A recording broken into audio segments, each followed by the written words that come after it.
आज बनाएंगे नवरात्रि स्पेशल फलाहारी रेसिपी, जिसे बनाना तो सिंपल है ही लेकिन खाने में काफ़ी मज़ेदार की लगती है। अगर आपने भी 9 दिन का व्रत कर रखा है तो आप भी इस तरीके से साबूदाना वड़ा बना के रेडी कर सकते हैं और इसे व्रत में खा सकते हैं।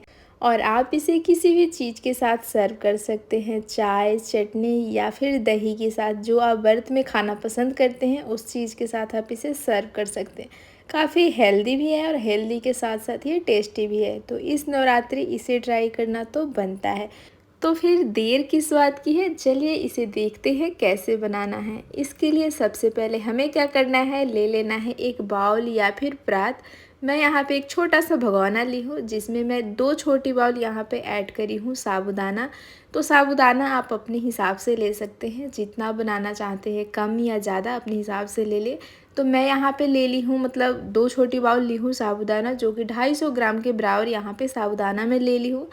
इसे क्या करेंगे कि सबसे पहले एक बार इसे अच्छे से वॉश कर लेंगे, क्योंकि इसमें ना बहुत सारे स्टार्च वगैरह होते हैं। अच्छे से क्लीन हो जाए, जो भी डस्ट या स्टार्च वगैरह हो, तो एक पानी से इसे वॉश कर लेंगे या फिर 2 पानी से वॉश कर लेंगे। उसके बाद करीबन इसमें 250 ग्राम साबूदाना है, तो इसमें 250 ग्राम ही पानी ऐड करेंगे, उससे ज़्यादा नहीं ऐड करेंगे। और इसे कवर करके हमें करीबन 1 से 2 घंटे के लिए इसे सोख करके रख देने हैं, ताकि अच्छे से सोख हो जाए।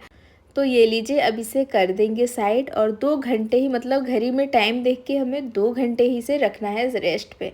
और ये लीजिए 2 घंटे कंप्लीट हो गए हैं और ये जो साबूदाना है ना, काफ़ी ट्रांसपेरेंट भी हो गया है। और ये देखिए, मैश करके भी मैं आपको दिखाती हूँ, काफ़ी अच्छे से मैश भी हो रहा है। तो हमें इस साबूदाने को साइड करना है।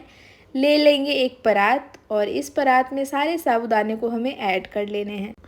थोड़ा जो ये परात है ना, ये थोड़ा बड़ा ही लेंगे, क्योंकि हमें मिक्स करना है, इसकी वजह से थोड़ा बड़ा ही परात लेना है। और इसी के साथ मैं ले ली हूँ 3 मीडियम साइज़ का आलू, जो कि उबला हुआ ही लेना है। तो यहाँ पे मैं व्रत के लिए बना रही हूँ, तो इसे अच्छे से उबाल लेना है आलू को।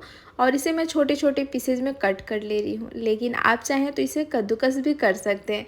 कद्दूकस करने से क्या होता है, इसमें कोई भी गुठलियाँ नहीं रहती, कोई भी लम्स नहीं रहती है और अच्छे से मिक्स भी हो जाता है। लेकिन इस साबूदाने के साथ इसे मैं डो की तरह रेडी करने वाली हूँ, इसकी वजह से मैं इसे छोटे छोटे पीसेज में कट कर ली हूँ। इसी के साथ यहाँ पे ऐड करेंगे 1 टेबल स्पून के बराबर जीरा, हाफ टेबल स्पून के बराबर ऐड करेंगे यहाँ पे चिली फ्लेक्स। और इसे क्या करेंगे, मिक्स कर लेंगे। अगर आप काली मिर्च वगैरह भी ऐड करना चाहते हैं तो कर सकते हैं, मतलब व्रत में आप जो भी खाना पसंद करते हैं या फिर जो भी खाते हैं आप इसमें ऐड कर सकते हैं।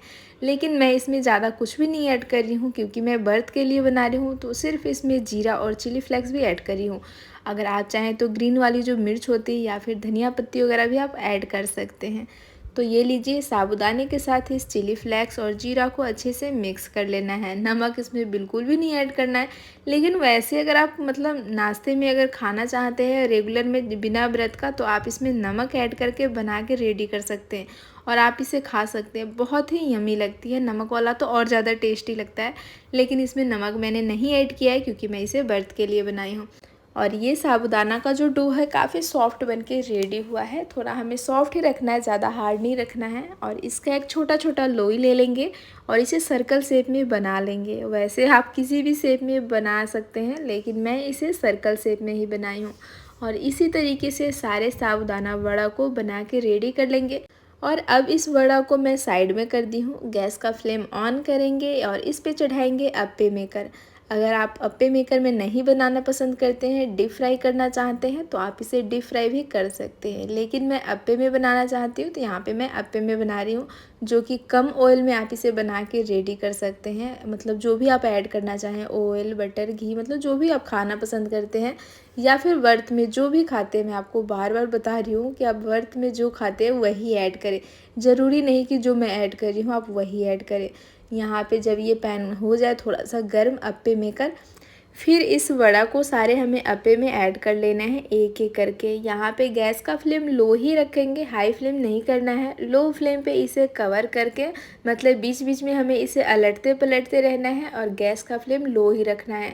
लो फ्लेम पे क्या होता है ना कि काफ़ी मतलब अच्छे से पक जाता है और काफ़ी ज़्यादा स्पॉन्जी भी बनती है। अगर लो फ्लेम पे बनाते हैं, जिस साइज़ का आपने इस वड़ा को ऐड किया है कच्चा, ये बनने के बाद इसका 2 गुना साइज़ हो जाता है। काफ़ी ये मतलब फुला फुला बनता है और स्पॉन्जी भी बनती है। आप लो फ्लेम पे इसे पकने दें। करीबन आपको 10 से 15 मिनट इसे पकने देना है। गैस का फ्लेम ज़्यादा करते ना तो ये अच्छे से पक नहीं पाता है।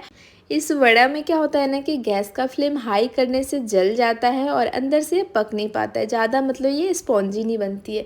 लेकिन वही आप गैस का फ्लेम लो करके बनाते हैं ना तो ये ऊपर से काफ़ी क्रिस्पी बनती है और अंदर से सॉफ्ट रहता है, काफ़ी मतलब यमी भी बनती है। तो आप इसे ज़रूर ट्राई कीजिएगा। ये लीजिए, मैं करीबन 10 मिनट हो गए इसे अलटते पलटते, बीच बीच में मैं इसे पलट ले रही हूँ और बीच बीच में मैं इसे कवर करके पकने दे रही हूँ। और आप देख सकते हैं कि इसकी जो साइज़ है ना काफ़ी मतलब जितना था उससे थोड़ा सा ये ज़्यादा हो गया है। यकीन मानिए अगर आप व्रत में इसे बना के खाते हैं ना तो आपको पूरे दिन की छुट्टी हो जाएगी, बिल्कुल भी भूख नहीं लगेगी। एक बार आप इसे खा लें दही के साथ, चटनी के साथ, जिस चीज़ के साथ आप खाना चाहते हैं, उसके बाद आपको भूख प्यास नहीं लगेगी। काफ़ी मतलब एनर्जी बना रहता है इसे खाने के बाद।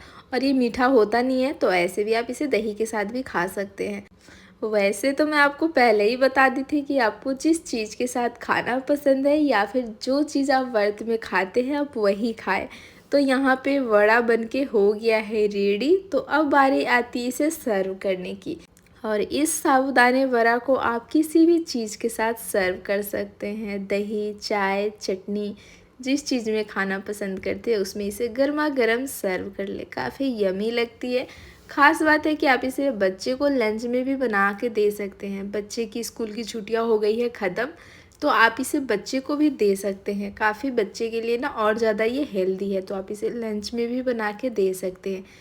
तो ये लीजिए, हमारा वड़ा बनके रेडी हो गया है। तो फिर देर किस बात की है, इस नवरात्रि तो इसे बनाना बनता है।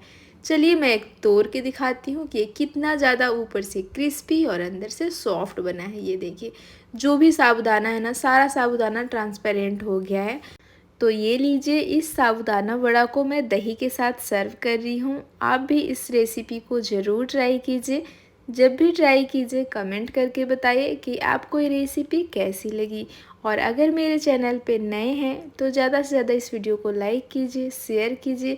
और अगर चैनल पे नए हैं तो चैनल को सब्सक्राइब कर लीजिए। और अगर आप फेसबुक से देख रहे हैं तो पेज को फॉलो कीजिए। चलिए मिलती हूँ नेक्स्ट रेसिपी में नई रेसिपी के साथ।